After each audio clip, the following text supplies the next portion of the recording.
My name is Tori Hughes. I'm from Richmond, Virginia, but I reside in Nashville, Tennessee now. I've been there for about 4 years, I think. I went to Belmont University, so I moved there in the September of 2020. So yeah, 4 years. I have wanted to move to Nashville since I was about 8 years old and discovered Taylor Swift, like every other little girl my age.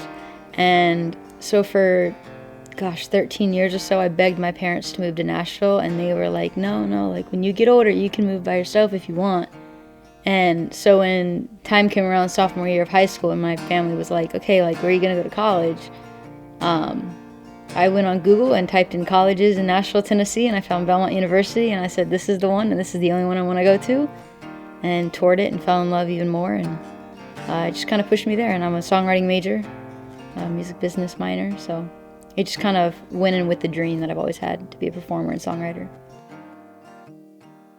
I started writing songs when I was in kindergarten and just kind of went from there, and eventually it kind of got to the point where I was like, this is what makes me feel whole inside, and this is what I absolutely love to do, and I don't know that I can really picture myself doing anything else other than this. I've actually had major stage fright for my entire life, but when I was like 10, I took my friend outside and I stood in the back of my dad's pickup truck with my acoustic guitar, and I did sing a Taylor Swift song to my one friend who was sitting on the tailgate getting eaten alive by mosquitoes.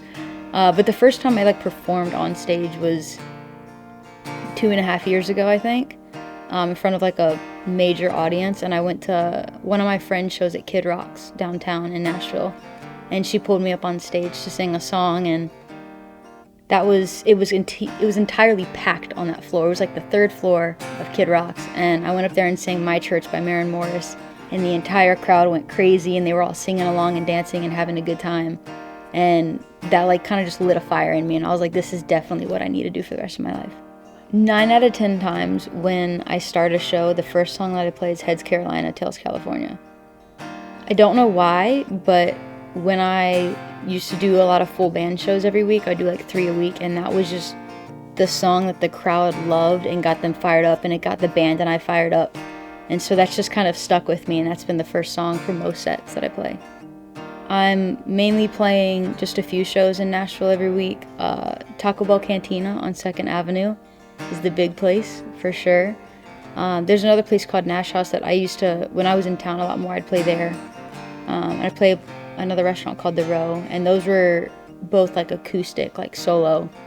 It was just me and my guitar, and I would kind of play whatever the crowd wanted. And a lot of times it would either be slower, softer acoustic, or it would be Four Non Blondes and the Cranberries, or the Eagles. It kind of went through the rotation of that. Definitely network, but network also to find the people that you mesh well with, people that are going to be your group and be your supporters and be the ones that really push you and influence you just to be better. But network, and don't be afraid to buy somebody coffee. Have money for a lot of coffees, because that's going to happen pretty frequently. Matcha too, yeah, matcha. But yeah, just be a good person and be who you are, and embrace your differences and your uniqueness, because we can't have everybody be Carrie Underwood or Kelsey, because then there'd be no uniqueness.